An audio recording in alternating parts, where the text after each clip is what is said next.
नमस्कार।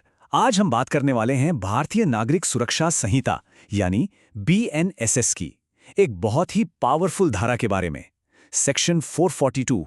ये section high court की रिवीजन यानी पुनरीक्षण की शक्तियों के बारे में है।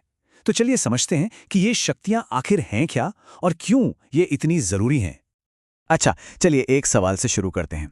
जरा सोचिए, अगर किसी निचली अदालत से अपने फैसले में कोई कानूनी गलती हो जाए तो क्या होगा? क्या उसका फैसला फाइनल मान लिया जाएगा?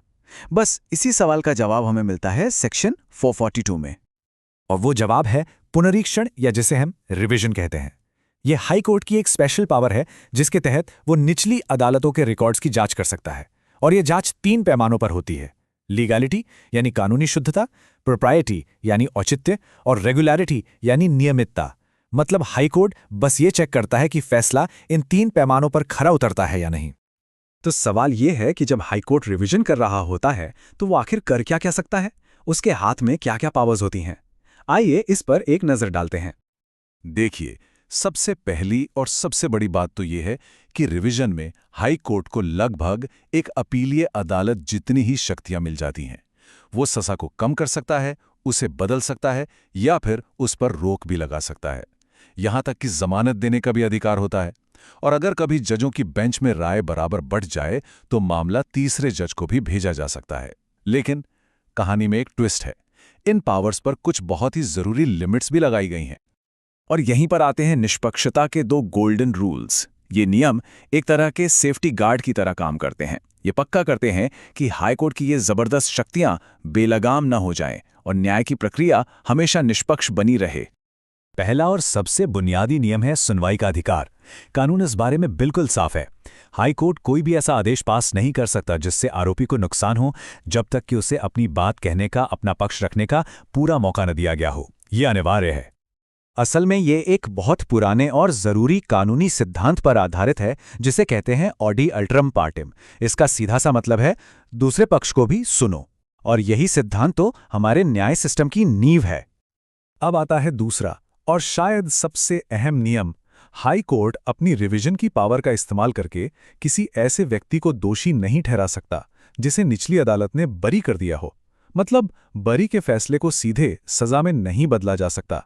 ये वाकई में एक बहुत बड़ा प्रोटेक्शन है। तो फिर अगर हाईकोर्ट को लगता है कि किसी को गलत तरीके से बरी किया गया है तो वो क्या कर सकता है? वो बरी करने के आदेश को रद्द कर सकता है। वो मामले की दोबारा सुनवाई या आगे की जांच का ऑर्डर दे सकता है।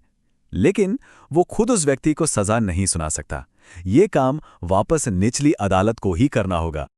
अक्सर रिवीजन और अपील इन 2 शब्दों को लेकर काफी कंफ्यूजन होता है, पर ये दोनों बिल्कुल अलग-अलग कानूनी रास्ते हैं।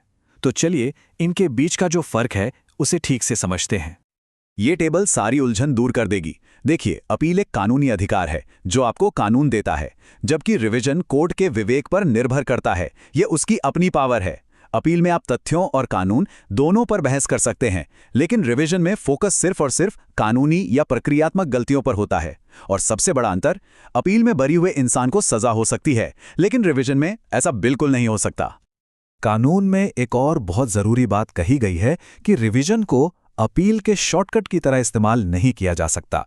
कहने का मतलब है, अगर किसी के पास अपील करने का रास्ता खुला था और उसने वो रास्ता नहीं अपनाया तो वो बाद में उसी मामले के लिए रिवीजन फाइल नहीं कर सकता। लेकिन कानून कभी भी इतना सख्त नहीं होता कि न्याय का रास्ता ही बंद हो जाए। इसीलिए इसमें एक छूट भी दी गई है। मान लीजिए किसी ने गलती से रिवीजन फाइल कर दिया, ये सोचकर कि अपील का तो ऑप्शन ही नहीं था। अगर हाईकोर्ट को लगता है कि ये एक सच्ची भूल थी, कोई चालाकी नहीं, तो वो न्याय के हित में उस रिवीजन को अपील मानकर भी सुन सकता है। ये दिखाता है कि सिस्टम का असली मकसद नियमों पर अड़े रहना नहीं, बल्कि असली न्याय करना है। तो इन सब बातों का निचोड़ क्या निकलता है? सेक्शन 44(2) हाईकोर्ट को आखिर क्या भूमिका देता है? अगर इसे आसान शब्दों में कहें तो ये हाईकोर्ट को न्याय का एक सुपरवाइजर बना देता है।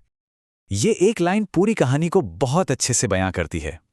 सेक्शन 442 हाईकोर्ट को यह शक्ति देता है कि वो किसी भी तरह की अवैधता, अनुचितता या न्याय की विफलता को ठीक कर सके, लेकिन हमेशा कुछ जरूरी सुरक्षा उपायों के दायरे में रहकर।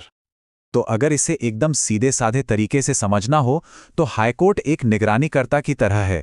उसका काम ये देखना है कि निचली अदालत ने कानून को सही तरीके से लागू किया है या नहीं। वो केस को दोबारा नहीं सुनता, सिर्फ ये चेक करता है कि जो प्रक्रिया अपनाई गई वो सही थी या नहीं। और आखिर में एक सवाल जिस पर सोचना जरूरी है, हाईकोर्ट की ये जो सुपरवाइजरी पावर है, क्या ये वाकई में न्याय को सुनिश्चित करने में मदद करती है या फिर इससे कानूनी प्रक्रिया और भी ज्यादा जटिल और लंबी हो जाती है? इस पर विचार जरूर किया जाना चाहिए।